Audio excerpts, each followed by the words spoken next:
3-4 ថ្ងៃទៅបត់ជើងម្ដងបត់ជើងមកម្ដងគឺមានអារម្មណ៍ថាឈឺកាហាយពេលខ្លះទៀតគឺមានបញ្ហាឈាមមកជំងឺចឹងទៅអានេះគឺជារោគសញ្ញាមួយនៃការកើតជំងឺឬដុងបាតចឹងនៅក្នុងវីដេអូមួយនេះគឺខ្ញុំចង់លើកអំពីតិចនិចមួយចំនួនដែលខ្ញុំតែងតែធ្វើនៅក្នុងការជួយខ្លួនឯងឲ្យបត់ជើងស្រួលជាងមុនបងប្អូននៅកំពុងស្វែងរកម៉ាស៊ីនចម្រោះទឹកដែលមានគុណភាពខ្ពស់នេះជាម៉ាស៊ីនចម្រោះទឹក Mediset មានធាតុតម្រង់ចំនួន5មិនប្រើប្រាស់អគ្គិសនី1នាទីអាចចាស់ទឹកបានរហូតដល់1លីត្រគឺជាទឹកដែលមានសារធាតុ pH និងជាតិរ៉ែគ្រប់គ្រាន់បងប្អូនចំណាយត្រឹមតែ$229និងទទួលបានម៉ាស៊ីនមួយគ្រឿង free ដំឡើងជូនដល់ផ្ទះមានការធានា2ឆ្នាំគឺខ្ញុំតែងតែធ្វើទម្លាប់ចំនួន3ដែលអាចជួយខ្ញុំបត់ជើងស្រួលដែរទី1គឺពាក់ព័ន្ធទៅនឹងការព្យាយាមញ៉ាំបន្លែឲ្យបានច្រើនបន្លែគឺជាអាហារដែលសម្បូរទៅដោយជាតិកាសរសៃឬក៏យើងហៅថា fiber នឹងឯងហើយវាគឺជារបស់ធម្មជាតិភាគច្រើនគឺខ្ញុំជ្រើសញ៉ាំនៅពេលល្ងាចដូចជាស្ងោរឬក៏ធ្វើជាស៊ុបនៅក្នុងការញ៉ាំក្រោយពីការញ៉ាំបន្លែនឹងហើយគឺខ្ញុំចូលចិត្តញ៉ាំជាពពួកផ្លែឈើដែលខ្ញុំជ្រើសញ៉ាំនៅពេលល្ងាចគឺមានតែមួយមុខទេគឺផ្លែសកានាគពណ៌សអញ្ចឹងទាំងផ្លែឈើទាំងបន្លែគឺសុទ្ធសឹងតែជាអាហារដែលសម្បូរទៅដោយជាតិកាសរសៃធម្មជាតិដែលជួយប្រព័ន្ធរំលាយអាហាររបស់យើងធ្វើការកាន់តែប្រសើរជាងមុនដោយឡែកចំពោះទម្លាប់ពេលព្រឹកខ្ញុំជ្រើសរើសនៅក្នុងការញ៉ាំជាមួយនឹងកាហ្វេ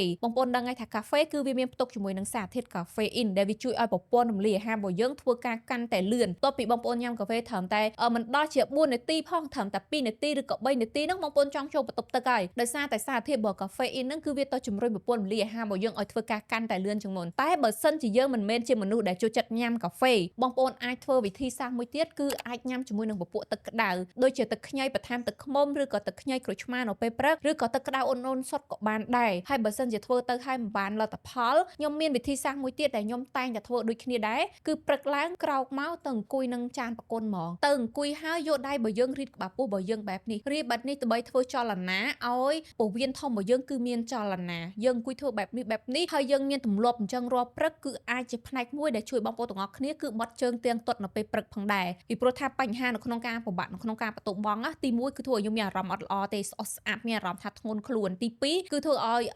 មានន័យថាក្បាលពោះរបស់យើងធំទី3គឺបើសិនជាការបត់ជើងរបស់យើងនឹងគឺពិបាកបើន័យថាពិបាកនៅក្នុងការបត់ជើងរ៉ាំរ៉ៃវាអាចជារោគសញ្ញាមួយនៃការកើតជំងឺឬដុងបាតផងដែរអញ្ចឹងការបត់ជើងនឹងគឺជាផ្នែកមួយដែលសំខាន់ខ្លាំងមែនទែនពីព្រោះជីវិតរបស់យើងមួយថ្ងៃគឺយើងញ៉ាំច្រើនខ្លាំងមែនទែននៅពេលដែលយើងបត់ជើងចេញមកតិចតួចខ្លាំងពេកហ្នឹងគឺវាអាចធ្វើឲ្យក្នុងរាងកាយរបស់យើងបន្សល់ជាតិពុលច្រើនហើយក៏អាចធ្វើឲ្យស្បែករបស់យើងស្អាប់អត់ស្រស់ថ្លាបង្កទៅជាជំងឺផ្សេងៗដែលយើងមើលអត់ឃើញទេហើយចំពោះដំណោះស្រាយដែលខ្ញុំផ្ដល់ជូននេះបងប្អូនអាចអនុវត្តធ្វើសិនទៅបើសិនជាករណីដែលបងប្អូនធ្វើឲ្យអត់ទទួលបានលទ្ធផលទេបងប្អូនអាចជ្រើសនៅក្នុងការទិញពពួក fiber ដែលបងប្អូនជឿហើយនឹងទុកចិត្តយកមកញ៉ាំបានអញ្ចឹងនៅក្នុងវីដេអូមួយនេះគឺមានតែប៉ុណ្្នឹងទេអរគុណច្រើនជួបគ្នាជាមួយនឹងខ្ញុំនៅវីដេអូក្រោយ